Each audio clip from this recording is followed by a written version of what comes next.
ட்ரம்புக்கே check வச்ச Iran உலகமே இப்ப நடுங்குது. ஈரானை சாதாரணமா நினைச்ச அமெரிக்காவுக்கு இப்போ பெரிய அதிர்ச்சி காத்துக்கிட்டு இருக்கு. அதுவும் தென்கொரியாவிலிருந்து ஆயுதம் வருதுன்னா பாத்துக்கோங்க.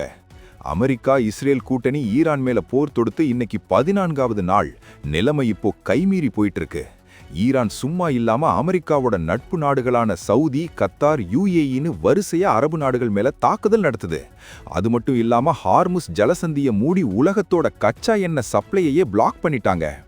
இப்போ பெரிய பிரச்சனை என்னன்னா, உலகத்திலேயே பெஸ்ட்னு சொல்லப்படுற அமெரிக்காவோட தேட் மற்றும் பேட்ரியட் ஏவுகணை சிஸ்டங்களையே ஈரான் அடிச்சு நொறுக்கிடுச்சு. இதனால பெட்ரோல் டீசல் விலை நம்ம ஊர்லயும் எகிற போகுது. அரபு நாடுகள் பயந்து போய் ட்ரம்புக்கு பிரஷர் கொடுக்க ட்ரம்ப் இப்போ ஒரு அதிரடி முடிவெடுத்திருக்காரு.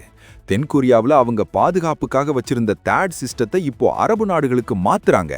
இதை கேட்டு தென்கொரியா அதிபர் லீ ரொம்பவே அப்செட் ஆயிட்டாரு.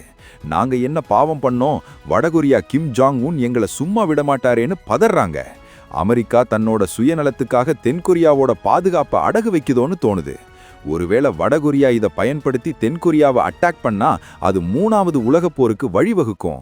ட்ரம்ப் செஞ்ச இந்த காரியம் சரியா தப்பா? உங்க கருத்தை கமெண்ட்ல சொல்லுங்க. இந்த முக்கியமான தகவலை உடனே ஷேர் பண்ணுங்க.